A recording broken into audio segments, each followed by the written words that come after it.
नमस्कार, hello everyone, this me Pooja and you are with Madhu Agarwal where your all access solution. आप जानते हैं कुछ सवालों को जब तक हम उन डेरिवेशन को बाय स्टेप नहीं समझते वो समझ में नहीं आते। एक बात मैं आपको बता दूं कि आप जो क्वेश्चंस देख रहे हैं ये प्रीवियस ईयर के हैं और आपने सुना ही होगा, प्रदीप सर हमेशा कहते हैं, या आप जब भी अपनी स्टडी कर रहे हैं, मतलब आप अपना सिलेबस कर रहे हैं, तो जैसे फोटो केमिस्ट्री, पॉलीमर्स,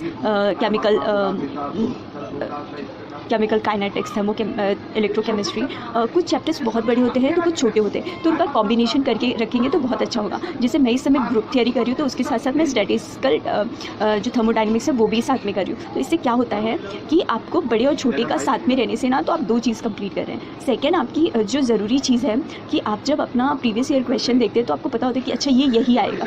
जैसे हम लोग G mix, Gibbs free energy mixing और एस एंट्रोपी मिक्सिंग देखते हैं, तो हमें डेरिवेशन से उतना मतलब नहीं जितना कि उनकी प्रॉब्लम सॉल्व करने से मतलब है।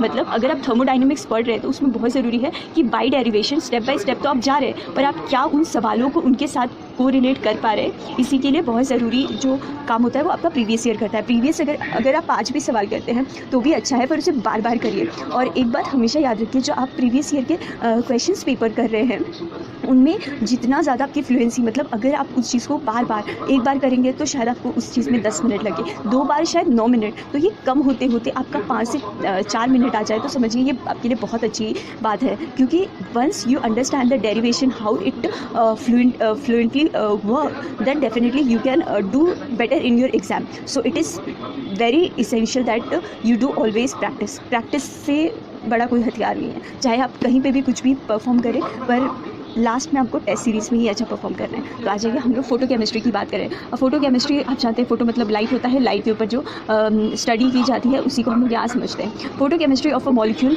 M is described as by the mechanism, elementary process है और उसका रेट यहाँ पर दिया हुआ है। अब आप ये समझिए M प्लस HV है, तो यहाँ पे ये M जो आयन के साथ आ रहा है, M प्लस जो है प्लस Q, तो ये MQ हो जा रहा है। अब आपको ये समझना है कि M प्लस जो है MnHVF, तो यहाँ पे उसके रेट्स हुए हैं, I एब्जॉर्ब हुआ है, K Q और M आयन।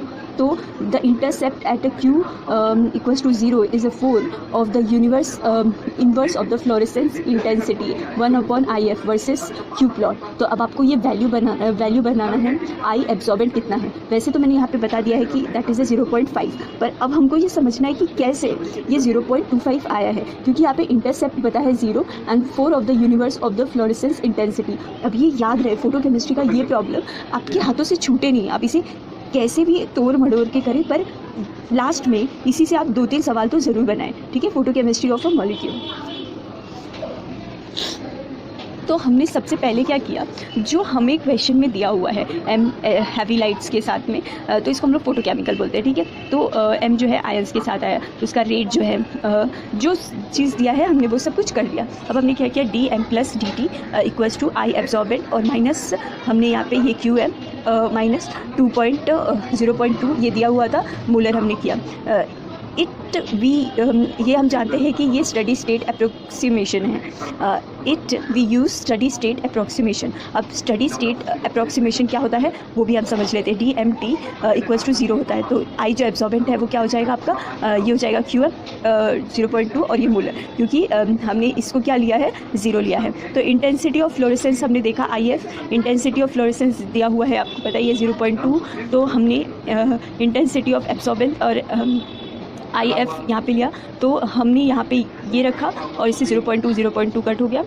अब हमने I/IF रखा, तो ये हो गया 1/I absorbent plus Q and 0.1 absorbent. Okay, अब हमने जब ये कर लिया, Q जो है वो आपको पता है 0 है, तो इंटरसेप्ट आपको मालूम है ये है और एब्जॉर्बेंट ये है। ऐसा ही एक सवाल कल मैंने किया हुआ था, पर शायद मैंने वो बर्ज कुछ करके क्वेश्चन था उसमें मैंने ये किया था और सेम उसी चीज़ को यहाँ पे फॉलो करके बताया। मतलब ये जो पूरा डेरिवेशन है जिससे हमने इस न्यूमेरिकल को सॉल्व किया है, ये सिर्फ और सिर्फ क्या है कि एब्जॉर्बेंट और उसके बाद फ्लोरेसेंस कैसा जा रहा है, फिर हमने KQ को 0 क्यों लिया और इंटरसेप्ट और स्लोप कैसे किस तरीके से प्लॉट किया गया, ये सारी चीज़ें मैंने वहाँ पर बताई। है।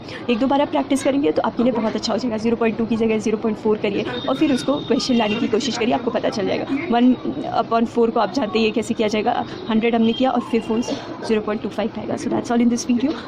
अगर ये स्टडी स्टेट का अप्रॉक्सीमेशन का सवाल किया गया है तो कोशिश करिए कि आप ऐसा 2-3 बार प्रैक्टिस ज़रूर करें, बिकॉज देखिए बिना प्रैक्टिस के तो कुछ होने वाला नहीं है और प्रैक्टिस तो हमें करके ही जाना होगा।